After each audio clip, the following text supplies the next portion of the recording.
World of Warcraft gives you access to people that you normally couldn't really talk to in, I'd say, day-to-day life. And it also lets you get to know people really deeply, really quickly, which is actually practical to things beyond the game and just beyond having fun.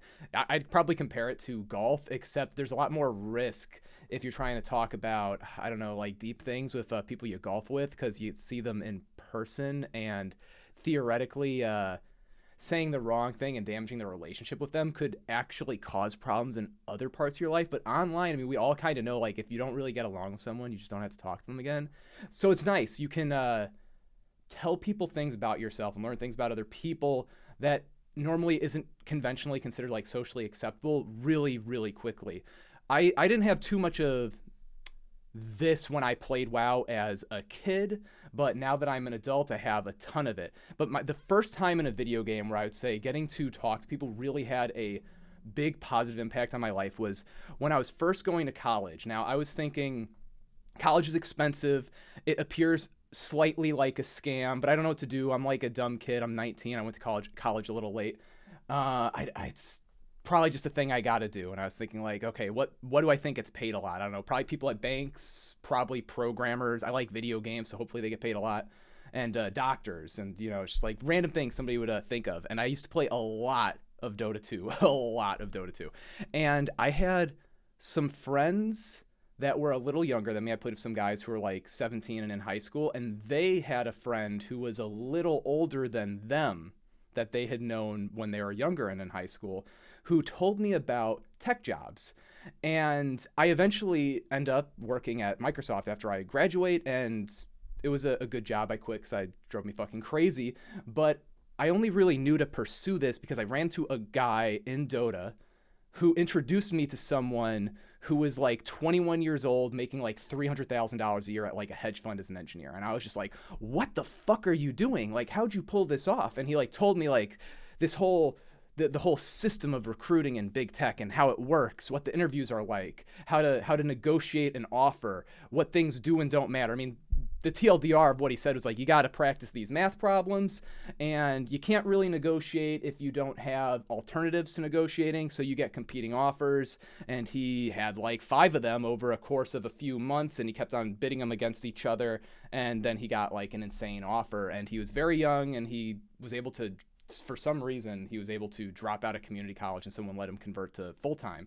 And hearing all this really changed my perspective on what the goal was in college. It changed it from, oh, I should do with what all the, and you got to remember, I was like 19 at the time, what all the adults in my life recommended, which is like, you got to get really good grades and listen to your professors, and they're going to, like, this is a thing you've probably heard from people before. How do you get a really good job? Oh yeah, you gotta network, you have to have awesome grades, your professors are gonna hook you up. This shit doesn't fucking exist. All right, it doesn't fucking exist. Like, probably you, the viewer, have like realized that this is like kind of silly. People say things like, "Oh, like what is networking?" Now you can't do it. It's a real thing.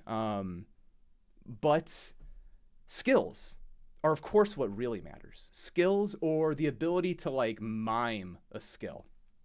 Obviously, right? For any job where the pay is mostly about your skill. I mean, like, it's basically every job nearly. And so I actually went from being a straight A student in my first year to being a like 2.7, I think. Maybe I even a lower GPA than that. Like it was almost definitely under a 2.7 GPA by the time I graduated, because I decided, oh, my GPA in these classes actually doesn't matter at all, because the companies are still willing to send me an interview if I don't have my GPA on my resume, which is something I didn't believe until somebody else told me about it. And so once my GPA was high at the start, so I had it on there. And then like eventually it was like a 3.2 and I took it off. And I kept on getting interviews. And I failed a lot of interviews at the start, which is why there was so many of them. If I had gotten what I wanted early on, I would have fucking stopped. But I wouldn't have ever known this shit if I didn't play Dota 2. So in a very silly way, Dota 2 probably made me a couple $100,000, which is fucking crazy. There's nothing else in my life I've done that was like so unrelated to being more successful that had an impact like that. And I've gotten to talk to other people about shit. Like, I've gotten to talk to young guys about like big tech stuff in World of Warcraft, and some of them are pursuing it, and that's fucking sick. And I have other friends that are doing other things that are cool, and they get to tell me, like, in my guild now, I've gotten to meet people who are financial analysts full time as interns, or people who are product designers, or they do graphic design or web design for like all sorts of different sized businesses.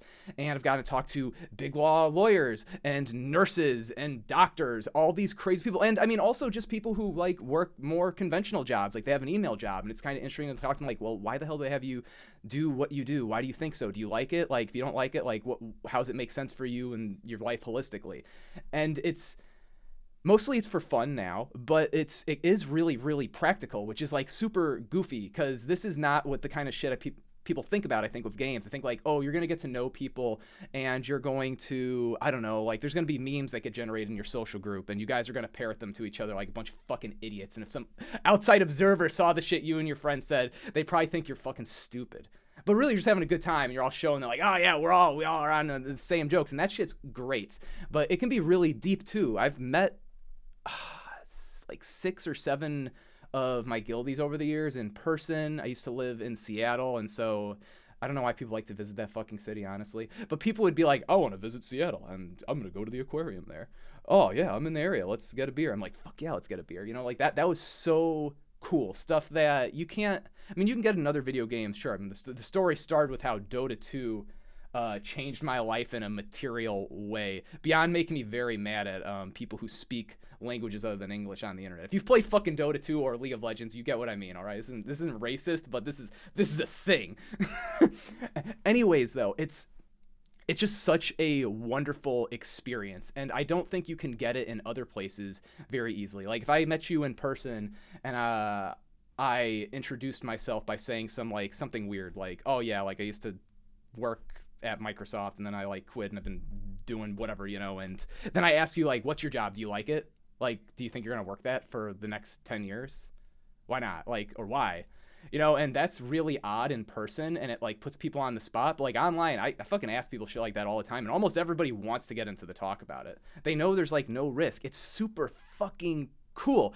I love how you can do this, and you can't do it almost anywhere else in life, because there's just a lot of risk. Like for example, it's dangerous for people to know how much money you make. Why? Because you don't know how people are going to use that information. Fucking online, does it matter? I mean, maybe if you like have a YouTube channel, like, and people like could attach you to your real identity. But like, you know, playing online with your gaming friends, you can kind of tell them whatever, and the only thing you could really lose is the relationship with them. But like, if you're willing to like gamble that just a little bit, you can get to know people so crazy well, really, really, really quickly.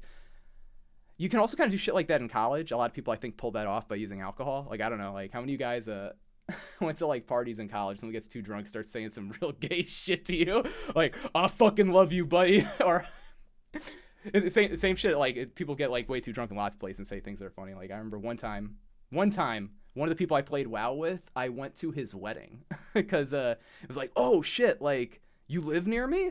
Fuck, I'm getting married. And so like I went to his wedding. I remember I got super, super fucking drunk, and I'm like 26, so like, you know, I don't know anything, and like my friend's getting married, and he's like probably like 36. I can't remember how fucking old he was, but like everyone's super drunk, of course, and I go up to his dad, like, you raised a great son. It's like, what the fuck do you know? You're 26. Like, oh my god, so much goofy shit like that. But you know, in online, you don't need to be fucking hammered to say wild shit to people and get to know them really quickly and make a fool of yourself.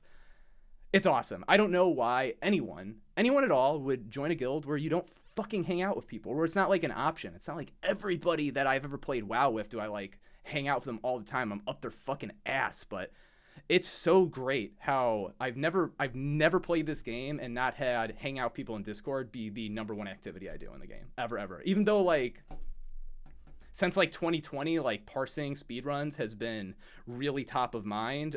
Even given that, like at the end of the day, I would be in almost any guild with an active social scene over almost any guild without one, regardless of its raid performance. Like, something that I think is really weird is I used to watch Scarm videos. Maybe a lot of you guys used to watch Scarm videos. I think those videos were fucking awesome. They are so good.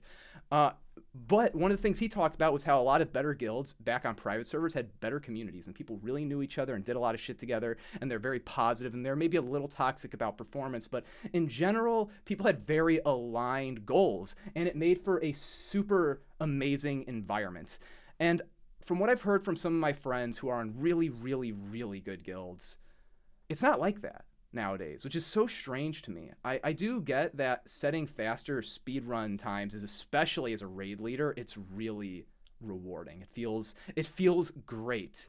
But what I don't get is, like, I couldn't imagine being like the newest warrior in the fastest run in the world, and then knowing that, like, kind of regardless of how I perform, other people in the guild aren't going to care.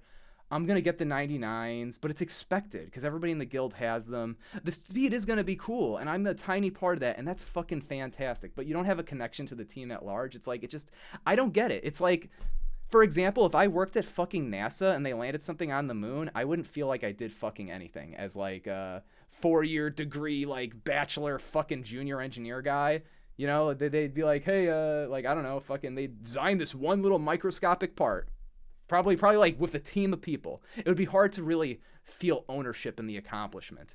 And I feel that about guilds too. It's odd to me. But it's fantastic that there are so many that are about the social scene.